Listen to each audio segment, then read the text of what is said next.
Ni hao. That means hello in Chinese. But you obviously knew that already.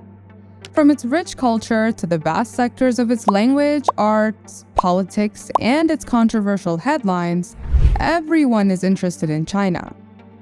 Like very few nations in the world, China is considered a daring country, one that spares absolutely no expense in publicizing and challenging the might of the United States.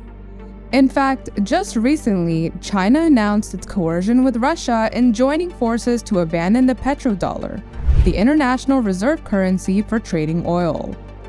This, of course, was a bold move and will from here on change the infrastructure of how the world's economy surfaces. In today's video, we'll take you in on a deeper understanding as to how China actually plans to take down the world's superpowers and become the new dominant force of the land. Before we begin, let's give you a rather short insight into the early history of China.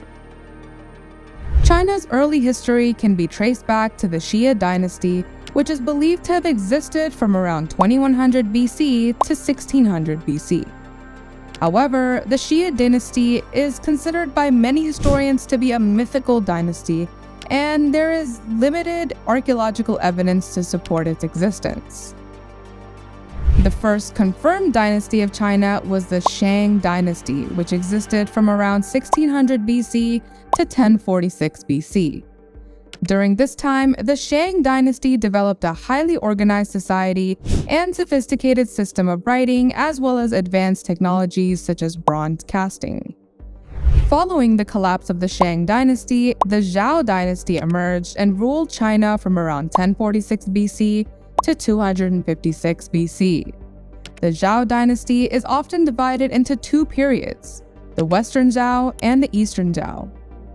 During the Western Zhou period, China experienced a period of relative stability and prosperity. However, the Eastern Zhou period was characterized by fragmentation and conflict between various states, leading to the Warring States period, which lasted from 475 BC to 221 BC. During the Warring States period, several powerful states vied for dominance over China. This period saw significant cultural and technological advancements, including the development of the philosophy of Confucianism and the invention of the crossbow. Eventually, the state of Qin emerged victorious and established the Qin dynasty in 221 BC, marking the beginning of China's imperial era. China's imperial era, which began with the Qin dynasty in 221 BC and ended with the fall of the Qing dynasty in 1912, lasted for over 2,000 years and was marked by the rule of a series of emperors who held absolute power over the country. During this time, China experienced significant political, social, and cultural changes.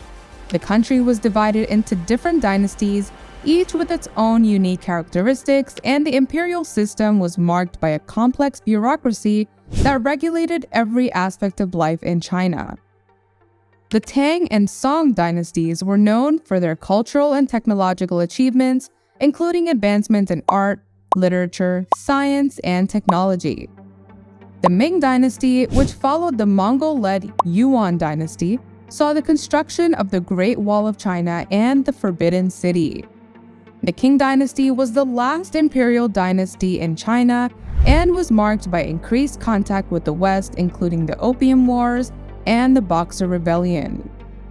However, the Qing dynasty was also marked by internal conflicts and corruption, which eventually led to its downfall and the establishment of the Republic of China in 1912.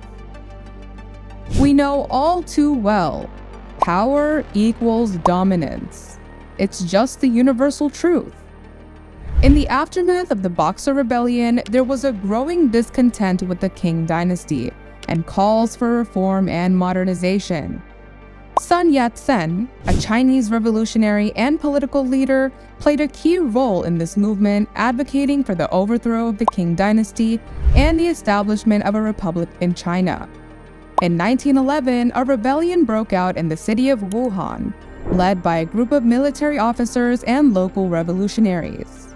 The rebellion quickly spread to other parts of the country, and by early 1912, the Qing dynasty had been overthrown and the Republic of China was established. Sun Yat-sen became the first provisional president of the Republic of China, but his leadership was challenged by rival factions and warlords. The country was also faced with a number of internal and external challenges, including the ongoing political instability, economic struggles, and foreign intervention. Despite these challenges, the Republic of China endured, and its legacy continues to shape modern Chinese history. As journalist Jake Sullivan has said, Xi Jinping's China is displaying a superpower's ambition. There are several telltale signals that China is preparing to challenge the United States as the world's dominant power. Aside from abandoning the petrodollar and establishing a fruitful oil supply in its alliance with Russia, there is also the naval shipbuilding program, which launched more ships between 2014 and 2018 than the combined fleets of the navies of Germany, India, Spain, and the United Kingdom. Beijing is attempting to control high-tech sectors, which will determine how future economic and military power is distributed. In addition to the alleged ambitions to build a network of bases and logistical facilities farther afield, there is the campaign to control the vital waterways of the coast of China. In the Asia-Pacific region and beyond, deliberate attempts are being made to improve techniques of turning economic influence into economic coercion. Not to mention the fact that a nation that previously hid its objectives now makes them known. China has entered a new era, according to Xi Jinping, and must take center stage in the world. 2 years later, Xi Jinping compared China's deteriorating relations with the United States to a, quote, "a new long march." Even internal Chinese strategic shocks have evolved into demonstrations of Beijing's geopolitical ambitions. Observe how the Xi administration tried to use the coronavirus crisis, which was made worse by its own authoritarianism, as a platform to promote China's model and project Chinese influence abroad. China is one of the world's largest and most powerful nations, with a growing influence on the global stage.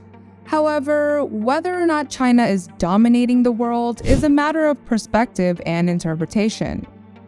China has made significant economic strides over the past few decades, becoming the world's second largest economy and a major player in global trade and investment.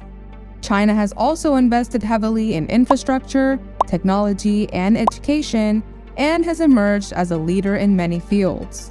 However, China's rise has not been without controversy and criticism, as we've said. Some have raised concerns about China's human rights record, trade practices, and territorial disputes, among other issues. There are also concerns about China's growing military capabilities and its efforts to expand its influence in the Asia-Pacific region and beyond. Ultimately, the question of whether China is dominating the world depends on how one defines domination and the factors that are taken into account. While China's influence is certainly growing, it remains to be seen how it will continue to shape global affairs in the years and decades to come. So, what are your thoughts on China's so-called foreseen domination of the world? Let us know in the comments section below. For more videos like this, don't forget to like this video and, of course, subscribe to our channel. We'll see you again soon!